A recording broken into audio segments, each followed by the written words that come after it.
तो हमने छोड़ा था जहाँ से हम डिस्क को स्टार्ट करने की कोशिश करने लगे थे कि यहाँ पे फाइल सिस्टम पे हमने छोड़ा था। आई थिंक 25 या 26 लेक्चर आए थे। लो भी अब तुम्हारा जो फाइनल्स का कोर्स है ना, वो सारा ये है, फाइल सिस्टम, डिस्क आर्किटेक्चर, ये सारी चीज़ें हैं। लेक्चर 25 से ये शुरू होता है और 40 या 41 तक जाता है। तो एंड पे सिर्फ 2-4 छोटे छोटे से टॉपिक्स हैं, जो छोटे छोटे से लेक्चर्स हैं, लेकिन मेनली यही है, यही टॉपिक है, यही तुम्हारा मेनली काम है। ठीक है,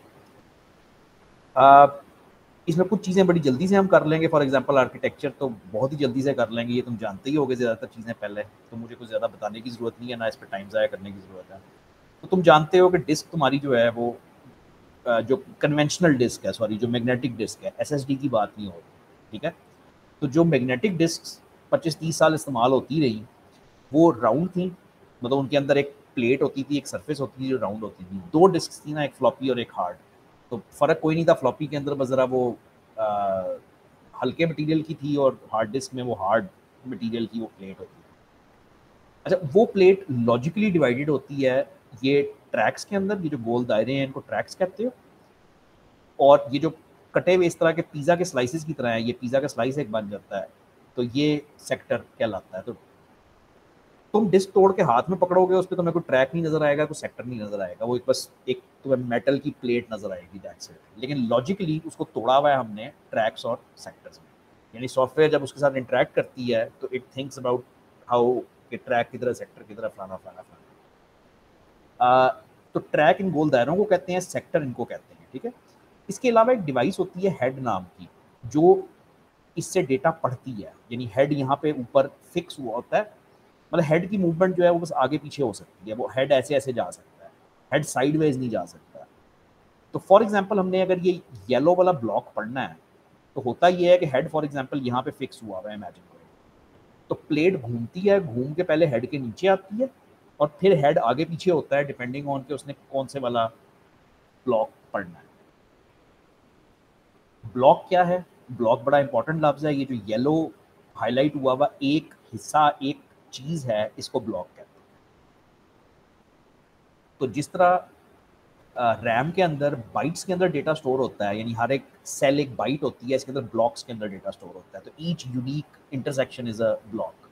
उसका एक ट्रैक नंबर होता है, उस हर ब्लॉक का एक ट्रैक मतलब एड्रेस होता है ना, ट्रैक नंबर, उसका सेक्टर नंबर और उसका हेड नंबर ईवन, कि किस हेड से हम डेटा रीड कर रहे हैं। तो ये 4 लफ्ज़ ज़रूरी हैं।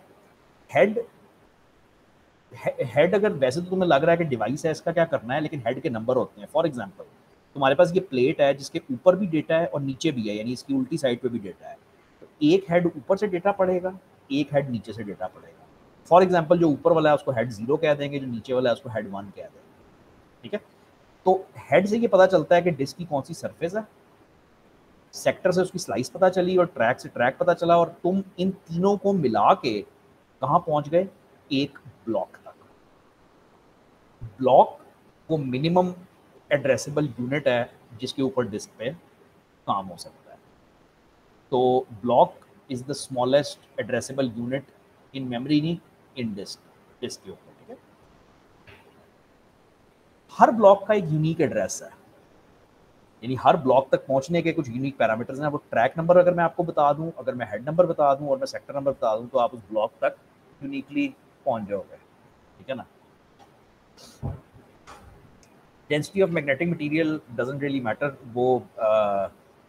वो सिंपल बात है ना, समझ जो ये मैग्नेटिक डिस्क होती है ना, तो जितनी मैग्नेटिक मटेरियल की डेंसिटी ज़्यादा होगी उतना ज़्यादा डेटा स्टोर कर सकोगे। हमारे साथ कोई खास का लेना देना नहीं है।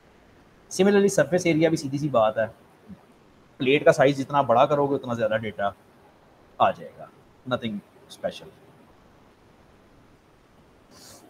तो मतलब ये बेसिक बातें हैं बिल्कुल, कि ज़ाहिर बात है अगर तुम्हें ज़्यादा डेटा स्टोर करना है तो तुम डेंसिटी बढ़ा दो उस मटेरियल की जिस पर तुम डेटा स्टोर कर रहे हो, या डिस्क बड़ी कर लो, प्लेट बड़ी कर लो। ये इंपॉर्टेंट तस्वीर है बहुत। अब जो पिछली तस्वीर थी उसको हम फ्लॉपी कंसिडर कर सकते हैं, कि फ्लॉपी के अंदर एक प्लेट है और वो ट्रैक्स, सेक्टर्स, ये वो चल रहा है ना। हार्ड डिस्क के आर्किटेक्चर में 1 2 3 4 काफ़ी सारी प्लेट्स आ गई, इनको प्लेटर्स कहते हैं। हर प्लेटर की दो सरफेसेज हैं, एक ऊपर वाली सरफेस है और एक इसके नीचे वाली सरफेस है, यानी इसके ऊपर भी डेटा है, इसके नीचे भी डेटा है। सिमिलरली इस प्लेटर के भी ऊपर डेटा है, नीचे डेटा है। तो हेड्स जो लगे होंगे ना वो यहाँ पे लगे होंगे फिक्स, एक मतलब एक हेड 0 हमेशा इधर से पढ़ रहा होगा, हेड 1 हमेशा इसके नीचे से पढ़ रहा होगा, सो ऑन। बाकी सारा कुछ वही है, ट्रैक्स हैं, ये सेक्टर्स हैं, हेड्स हैं, सब कुछ वैसे ही है। फ़र्क सिर्फ ये आ जाता है कि अगर अब तो मैं कहूँ ट्रैक 0, ये जो डॉटेड लाइन वाला, ये जो डॉटेड लाइन वाला ट्रैक बना हुआ है, इमेजिन करो ये ट्रैक 0 है, तो अब ट्रैक 0 इधर भी है, नीचे वाली पे भी है, उससे नीचे वाली पे भी, मतलब ट्रैक 0 बहुत सारी, मतलब बहुत सारी के सारी प्लेटों पे ही है ना। अब उन सारे ट्रैक 0 को दिमाग में जोड़ो तो एक शेप बनती है सिलेंडर की। ज़रूरी नहीं है ये समझाने का तरीका है, लेकिन वरना बस ये मान लो कि अगर हार्ड डिस्क है तो उसमें वर्ड ट्रैक यूज़ नहीं होता, वर्ड सिलेंडर यूज़ होता है वही, होता ट्रैक ही है लेकिन वर्ड सिलेंडर यूज़ होता है। अब हमें किसी भी ब्लॉक तक अगर पहुंचना हो,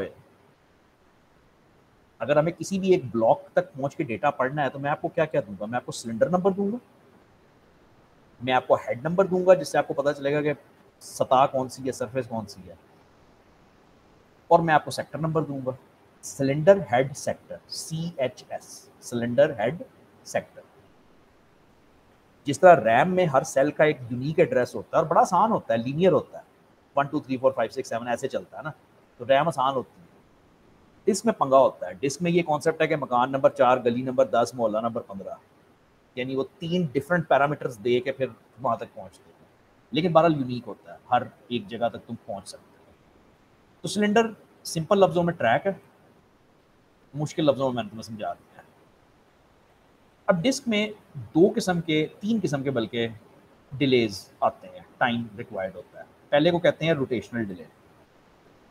जब सॉफ्टवेयर एक कमांड इशू करती है कि मैंने फलाने ब्लॉक को पढ़ना है, तो अब 2-3 मूवमेंट्स होती हैं। एक तो ये वाली डिस्क घूम के हेड के नीचे आती है, इसके घूमने में जितना टाइम लगता है उसको रोटेशनल डिले कहते हैं। अच्छा, फिर हेड को हो सकता है आगे पीछे होना पड़े, डिपेंडिंग ऑन के जो ब्लॉक पढ़ना है वो बाहर है, अंदर है, किधर है, तो उसको आगे पीछे होना पड़ेगा, उसको सीक टाइम कहते हैं। तो रोटेशनल डिले है कि उसको रोटेशन में कितना टाइम लगा है, सीक टाइम है कि हेड को कितना टाइम लगा है। और हेड जब वहां पे पहुंच जाता है, जब ब्लॉक उसके नीचे होता है, तो अब उसने उसको डेटा को एक्चुअली रीड या राइट करना है, उसको एक्सेस टाइम कहते हैं। ठीक है, तो 3 किस्म के टाइम मिलते हैं इसमें, रोटेशनल डिले, सीक टाइम, और फिर फाइनली रीड राइट करने का टाइम, एक्सेस टाइम। इनमें से सबसे ज़्यादा जो डिले पैदा करता था वो सीक टाइम करता था। हेड की मूवमेंट सबसे इसमें स्लो एलिमेंट थी जो वो करता था। हेड होता क्या है? हेड एक मैग्नेट की तरह होता है, क्योंकि उसके नीचे मैग्नेटिक सरफेस है, तो हेड को भी एक मैग्नेट की तरह समझो जो उसको रीड कर रहा है। टच नहीं करता कभी भी, बस उसके बिल्कुल कुछ माइक्रोन्स के फासले पे रहता है। ये यहाँ पे लिखा होगा कि डिस्क जो है वो तकरीबन 9600 RPM पे घूम रही होती है, 9600 रेवोल्यूशंस पर मिनट पे। तो वो कहता है अगर इसको इतनी तेज स्पीड पे अगर उसको कोई चीज़ टच कर रही होगी तो वो तो तबाह बर्बाद हो जाएगी। तो हेड उसके बिल्कुल पास होता है लेकिन टच नहीं कर रहा होता है, और अगर टच कर दे तो बस खत्म, डिस्क ज़ाया, तो सरफेस ही आपकी ज़ाया होगी। यार ये सब जनरल नॉलेज की बातें थी, कुछ थ्योरी थी, इंटरेस्ट होए और पढ़ लेना, ना होए तो बस छोड़ देना, कोई खास वो बात नहीं है। यहाँ से कोर्स की बातें शुरू होती हैं कि एक्चुअली हमने करना क्या है। ठीक है, तो हमारे पास सी लैंग्वेज का एक फंक्शन है, सी लैंग्वेज का फंक्शन है कॉल्ड बायोस डिस्क। सी लैंग्वेज का फंक्शन है, मैं खास तौर पर लिख रहा हूँ, ये याद रखना। ठीक है, तो सी लैंग्वेज के अंदर से अगर आपने डिस्क को एक्सेस करना है, डिस्क को एक्सेस करने से क्या मुराद है? रीड राइट करोगे ना, तो वो तुम करोगे बायोस डिस्क के जरिए से। बायोस डिस्क मुश्किल नहीं है, कुछ पैरामीटर्स लेता है, उनको डिस्कस कर लेते हैं। सबसे पहला पैरामीटर कमांड है। कमांड ये बताता है कि तुम करना क्या चाह रहे हो डिस्क पे, और कमांड के पैरामीटर्स ये लिखे हैं। तो इनमें से जो 2 सबसे ज़्यादा इस्तेमाल होते हैं वो ये हैं। यानी अगर तुम डिस्क को रीड करना चाह रहे हो तो तुम इसमें 2 रखोगे, अगर राइट करना चाह रहे हो 3 रखोगे, फलाना फलाना फलाना। उसके बाद ड्राइव है। ड्राइव का मतलब ये है कि तुम कौन सी ड्राइव के ऊपर काम करना चाह रहे हो। सिस्टम में 5 हार्ड ड्राइव लगी हुई हैं, तो किसके ऊपर काम करना चाह रहे हो, इसके ऊपर थोड़ी देर में आता हूँ। उसके बाद मोस्ट इंपॉर्टेंट हेड नंबर बताओगे, ट्रैक नंबर बताओगे और सेक्टर नंबर बताओगे। यानी उस ब्लॉक का एड्रेस दोगे जिसके ऊपर काम करना चाह रहे हो। एड्रेस बनता कैसे था? Cylinder number, head number, sector number, ये तीनों पैरामीटर्स दोगे कि भी मैं, अब देखो ना सेंस बनती है, मैंने फलाना काम करना है, फलानी ड्राइव के ऊपर करना है, उसके फलाने ब्लॉक के ऊपर करना है और इतने सेक्टर्स के ऊपर करना है। Number of sector mean count है कि तुम सिर्फ उस ब्लॉक के ऊपर एक सेक्टर के ऊपर काम करना चाहते हो, 10 के ऊपर करना चाहते हो, कितनों के ऊपर। और लास्ट पैरामीटर ऑप्शनल होता है, बफर। इट्स नॉट डिफिकल्ट, अगर तुम रीड कर रहे हो डिस्क को तो पढ़ के ला के कहीं रखोगे ना, ये उसका एड्रेस होता है। और अगर राइट कर रहे हो तो अगेन कोई डेटा होएगा तुम्हारे पास जो राइट कर रहे हो, तो ये उस डेटा का एड्रेस होता है। ये मेमोरी का एक पॉइंटर होता है जो रीड राइट में इस्तेमाल होता है। अब इसमें जो ड्राइव नंबर था, इसके ऊपर बात करने लगे। कमांड्स तो ये लिखी हुई है ना, ठीक है, इनमें से ये 2 प्लीज़ याद रखना, ये खुद ही याद हो जाएगी, इतनी ज़्यादा इस्तेमाल होती है, वुड रीड और राइट। तो इस ड्राइव के ऊपर बात होने लगी। इस ड्राइव का पार्टीशन से कोई ताल्लुक नहीं है, बायोस का पार्टीशन से कोई ताल्लुक नहीं है। बायोस को कोई इंटरेस्ट नहीं है कि पार्टीशन क्या है। तुम इसको बिल्कुल नीचे आके डिस्क के लेवल पे, सिलेंडर्स, हेड, सेक्टर्स के लेवल पे पढ़ रहे हो, सी डी ई पार्टीशन का कोई ताल्लुक नहीं है। तो ये फिजिकल डिस्क हैं कि अगर तुम्हारे पास फिजिकल एक हार्ड डिस्क लगी हुई है, दूसरी हार्ड डिस्क लगी हुई है, तीसरी हार्ड डिस्क लगी हुई है, तो पहली का नंबर 80 होएगा, दूसरे का 81 होएगा, तीसरे का 82 होएगा। 80 क्यों होता है? ये मोस्ट सिग्निफिकेंट बिट है, सबसे लेफ्ट साइड वाली बिट ऑन। तो अगर फ्लॉपीज हैं तो उनका नंबर 0 से शुरू होता है, और अगर हार्ड डिस्क हैं तो उनका नंबर 80 से शुरू होता है। ये ड्राइव नंबर है। सीधा ही प्रोग्राम, चलो सीधा ही प्रोग्राम। मैंने एक अरे बना ली है बफर नाम की 512 की। सॉरी, ये 512 कहाँ से आता है? 512 यहाँ से आता है कि तुम कभी अपनी डिस्क आजकल अगर फॉर्मेट करने की कोशिश करो, अच्छा फॉर्मेट नहीं करने देगा, अच्छा फॉर्मेट नहीं करने देगा मुझे वो, पर अगर फॉर्मेट करने की कोशिश करो तो उसमें एक ऑप्शन आती है ब्लॉक साइज की, ठीक है, ब्लॉक साइज।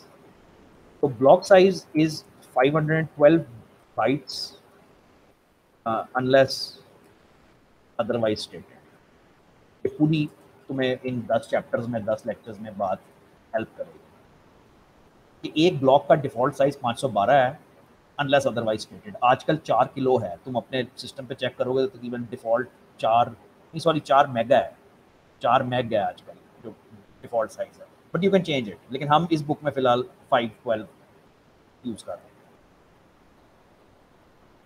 तो ये हमने एक अरे बना लिया 512 की। मुझे यहीं से समझ आ गया कि इसने क्या करना है, इसने डिस्क से एक ब्लॉक पढ़ना है और पढ़ के ला के इस अरे में डाल देना है। ये करेगा, ये हेड नंबर होएगा, ये सेक्टर नंबर होएगा, ये ट्रैक नंबर होएगा, और फिर ये बायोस डिस्क कॉल कर देगा। तो सिंपल एक लूप, हमने अरे को इनिशियलाइज करवा दिया।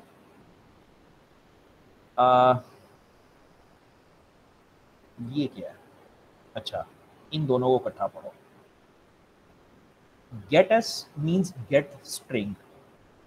तुम अगर ज़िंदगी आसान करना चाहते हो तो you can think about it as cin.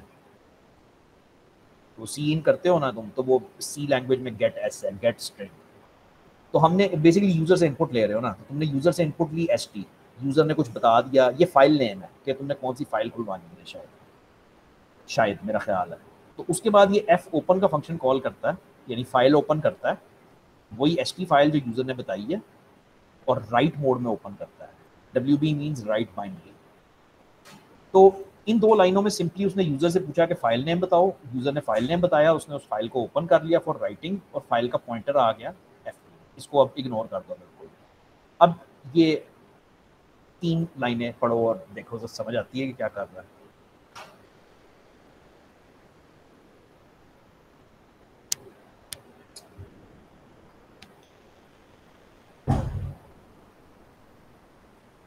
तो स्क्रीन पे लिखा हुआ आया हेड, यानी बेसिकली ये सी आउट सीन हो रहा है यार, ये लिखा हुआ आया हेड।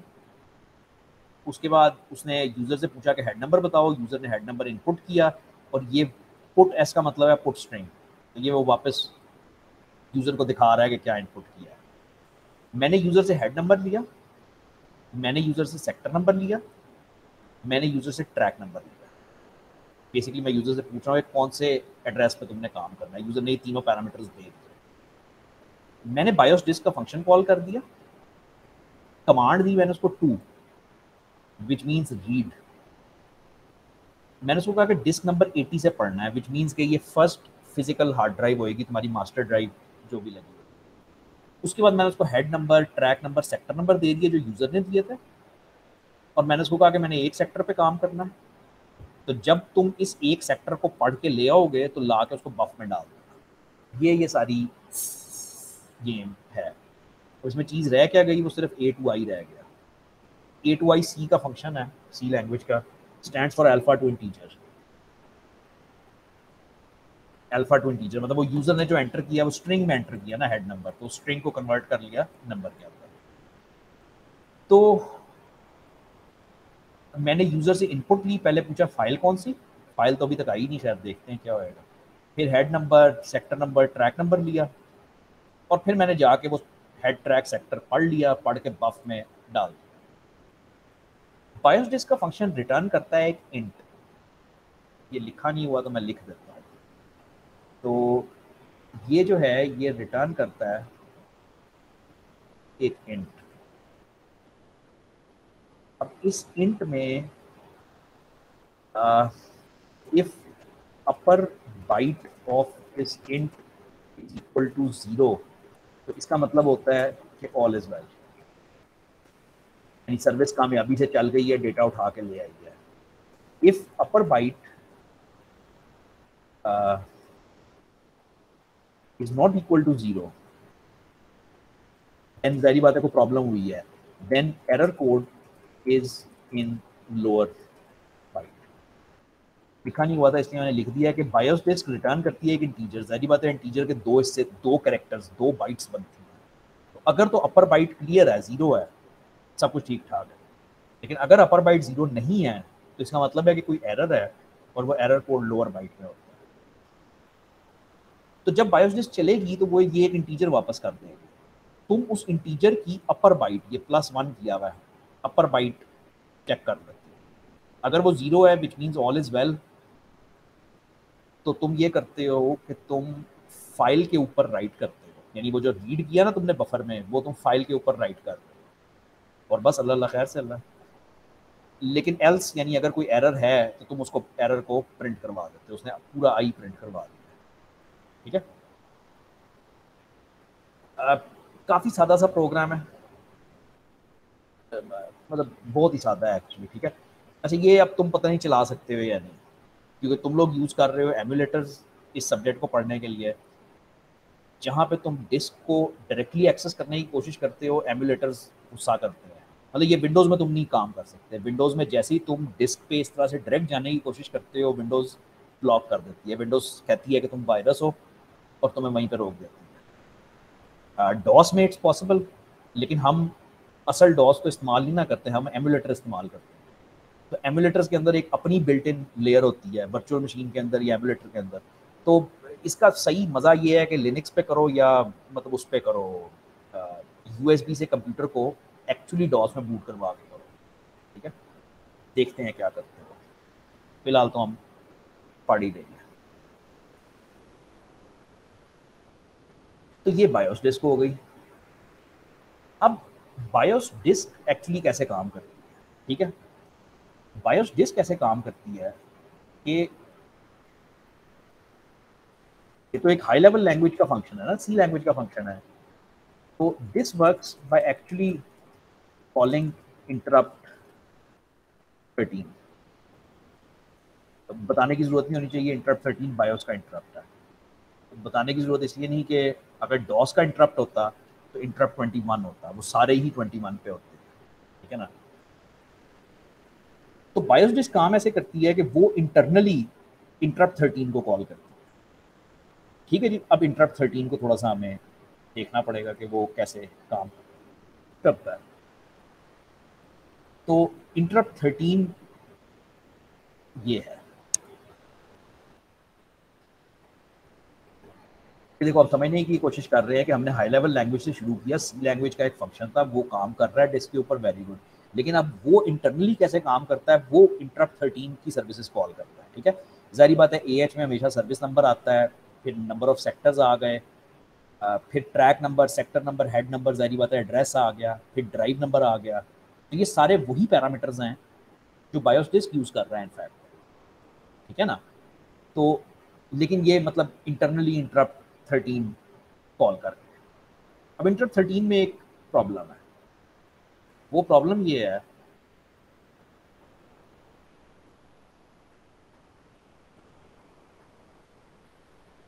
हाँ जी, मैं इसको इस तरह इसकी स्लाइड से नहीं समझाऊंगा, मैं इसको खुद समझाऊंगा। ठीक है, और ये ज़रूरी है समझ आना। तो लिमिटेशन है, कुछ प्रॉब्लम है कुछ। तो लिमिटेशन ऑफ इंट 13, इंट 13 में कोई प्रॉब्लम है, कुछ लिमिटेशन है। अब जहरी बात है, अगर उसमें लिमिटेशन है तो फिर बायोस डिस्क में भी लिमिटेशन है। वो लिमिटेशन क्या है, जरा समझने की कोशिश करना। ठीक है, ये अगर एक दफ़ा में समझ आ जाए बात तो ठीक है, वरना मैं तो कहूँगा इसको स्किप करके बस याद कर लो। Interrupt 13 uses byte registers to store sector number, track number, head number. ठीक है, क्लियर है कि ये जो ट्रैक हेड सेक्टर नंबर हम दे रहे हैं, ये हम हाफ रजिस्टर्स में दे रहे हैं।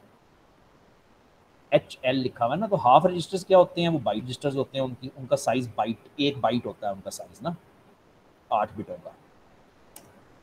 तो क्वेश्चन ये है कि what is the max value you can store in a byte register. बात सिंपल है बड़ी कि यार अगर गाड़ी की नंबर प्लेट 4 डिजिट्स की है तो सबसे बड़ा तुम मैक्सिमम कितने नंबर रख स्टोर कर सकते हो, तुम 10,000 नंबर यानी 9,999 नंबर रख सकते हो। अब अगर तुमने एक नंबर स्टोर करना है 15,000, तो वो 4 की नंबर प्लेट पे तो नहीं ना आ सकता। ठीक है, तो there is a limit, there is a maximum जो तुम एक बाइट के रजिस्टर में स्टोर कर सकते हो। वो 2 की पावर 8 होती है गालबन ना, यानी मतलब इससे ज़्यादा क्या करोगे, तो 256 is like the largest number जो तुम स्टोर कर सकते हो।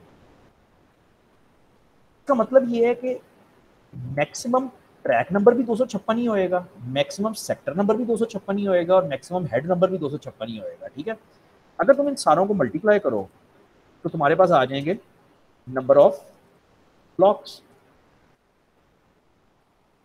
क्या ख्याल है भाई, अगर तुम नंबर ऑफ ट्रैक्स को नंबर ऑफ सेक्टर्स के साथ मल्टीप्लाई करो और फिर नंबर ऑफ हेड्स के साथ मल्टीप्लाई करो तो तुम्हारे पास total number of blocks on disk आ जाएंगे।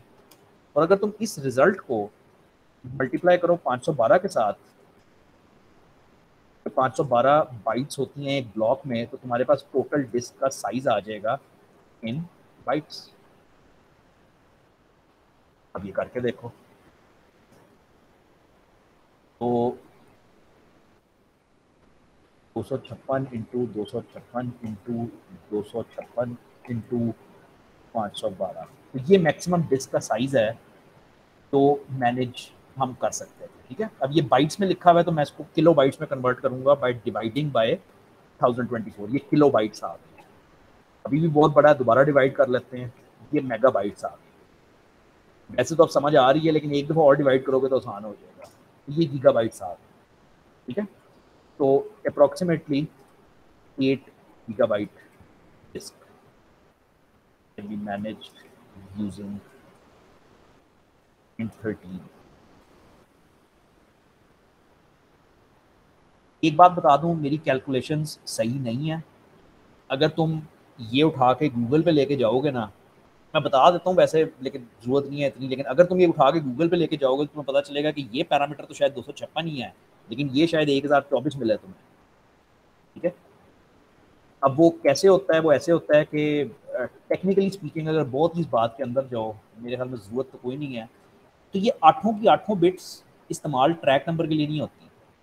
इसमें से 6 बिटें ट्रैक नंबर के लिए इस्तेमाल होती हैं, जो हायर 2 बिटें होती हैं वो हायर बिटें ऑफ हेड नंबर होता है, यानी कोई एक पैरामीटर है जो 10 बिटों पे स्टोर हो जाता है। पॉइंट ये नहीं है, पॉइंट ये है कि तुमसे कैलकुलेशन कोई नहीं पूछ रहा, तुम सिर्फ लिमिटेशन को समझो। अब मैंने बुक को क्यों नहीं फॉलो किया?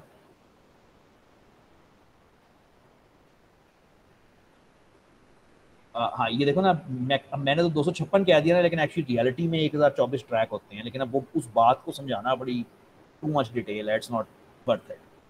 तो इवेंचुअली जब इसने अपनी कैलकुलेशंस की तो इसने कहा कि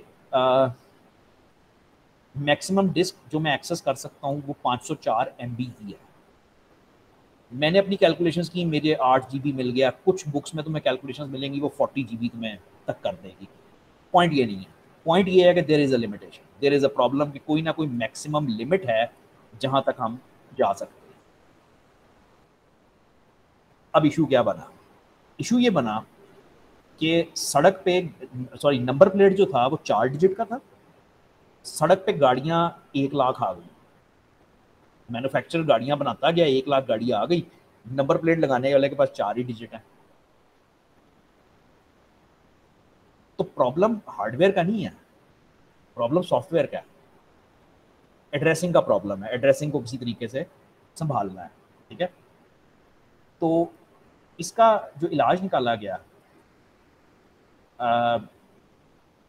बेसिकली इशू जो है वो एड्रेसिंग इशू है।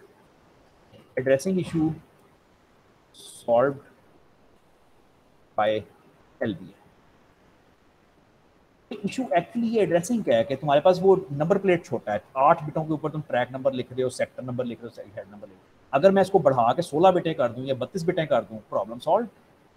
अब मैं बहुत बड़ा ट्रैक नंबर रख सकता हूँ, मैं बहुत बड़ा सेक्टर नंबर रख सकता हूँ, प्रॉब्लम सॉल्व। लेकिन ये नहीं किया गया, ये सॉफ्टवेयर इंडस्ट्री में कभी भी नहीं किया जाता इस तरह की चीज़ें ना, क्योंकि वो फिर बैकवर्ड कंपेटेबल नहीं रहती। मतलब अगर हम इसको पैरामीटर को चेंज कर देते इस तरीके से, तो वो जो सारी सॉफ्टवेयर जो इन पैरामीटर्स के ऊपर बेस्ड थी वो ख़राब हो जाती। तो वो बैकवर्ड कंपेटेबिलिटी के लिए इसको कभी नहीं छेड़ते, आप आगे कुछ और करते हो। तो हमने ये किया कि स्टार्टेड यूजिंग LBA एड्रेस, मतलब एज अपोज टू, कह लो as oppose to CHS address. LBA is a linear address like RAM। समझाने का बड़ा आसान तरीका है। तुम्हारे घर का एड्रेस ये है कि मकान नंबर 4, गली नंबर 10, मोहल्ला नंबर 15। ये तुम्हारे घर का CHS एड्रेस है, जो तुम्हारे घर की ज्योमेट्री के हिसाब से, उसकी ज्योग्राफी के हिसाब से ये रखा गया है कि यार चौथी गली है, उसमें 5वां मकान है और मोहल्ला फलाना है। ठीक है, ये उसके हिसाब से रखा गया है। लेकिन अब तुम हाउसिंग सोसाइटीज में देखते हो, हाउसिंग सोसाइटीज में ऐसे नहीं होता, मतलब होता तो है लेकिन ऐसे नहीं होता, उसमें लीनियर नंबर लगता है। यानी तुम्हारे घर का नंबर हो सकता है 1210, 1210 हाउस नंबर है तुम्हारा।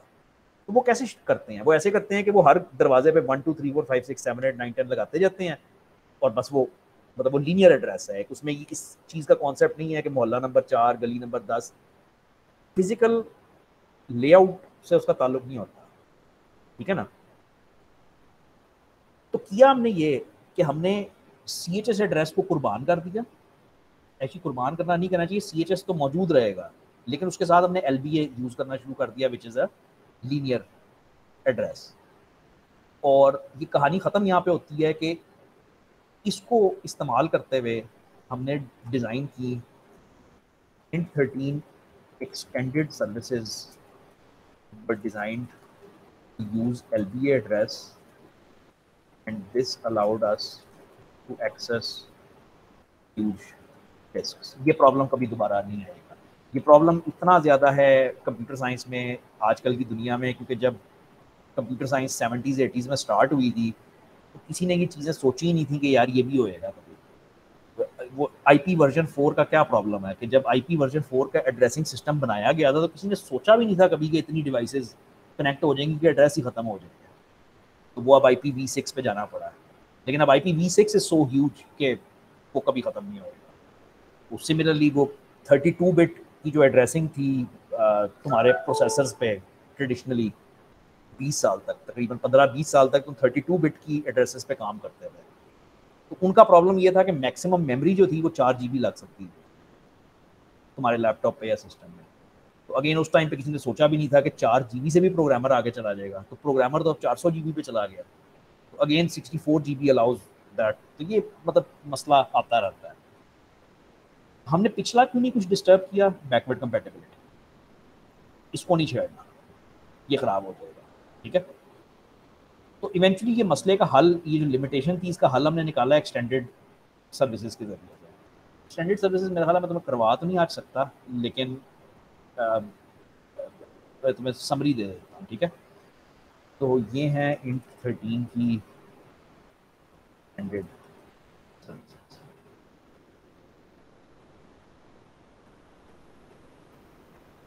ट्रांसलेशन मेथड अभी नहीं मैंने डिस्कस किया, ये भी नहीं अभी डिस्कस किया, ये भी नहीं किया, कुछ भी नहीं किया एक्चुअली। तो जी ये एक्सटेंडेड सर्विसेज है इंटरप्ट 13 ही, लेकिन उसकी सर्विसेज पहले मैंने आपको 2 याद करवाई थी, सर्विस नंबर 2 और 3। 2 रीड थी और 3 राइट थी। अब 42 जो है वो रीड है और 43 जो है वो राइट है। ये जो 40 से जितनी सर्विसेज स्टार्ट होती है ना, इनको एक्सटेंडेड सर्विसेज कहते हैं, ठीक है। और जरा पैरामीटर्स देखो ये क्या ले रही हैं। आपने सर्विस नंबर दिया, आपने ड्राइव नंबर बता दी, और आपने एक पॉइंटर दिया, एक एड्रेस दिया, पॉइंटर दिया of a data structure called इस एड्रेस पैकेट। यहाँ पे कहीं पे cylinder number, head number, track number कुछ ऐसा नहीं लिखा हुआ, ठीक है। बस यहाँ पे मैं इसको ख़त्म करूँगा। इसकी समरी ये है, यहीं से कल स्टार्ट करूँगा दोबारा। तो इसकी समरी ये है कि एक्सटेंडेड सर्विसेज आर 40, 41, 42, 43, 44, 45, और ये कंप्लीटली काउंटर पार्ट्स हैं पुरानी सर्विसेज की। यानी अगर पहले 0 जो था वो रीसेट था तो अब 40 रीसेट होएगा, अगर 2 रीड था तो अब 42 रीड होएगा। ये याद रखना इस तरह आसान होता है। these services use LBA address but not directly। जिंदगी आसान नहीं करनी बिल्कुल। हाँ, यहाँ पे LBA एड्रेस किधर है, यहाँ पे क्योंकि यहाँ पे एड्रेस ही किधर है, ना कोई सिलेंडर नंबर बताया है, ना कोई हेड नंबर बताया है, ना कोई LBA बताया, कुछ बताया ही नहीं है, ठीक है।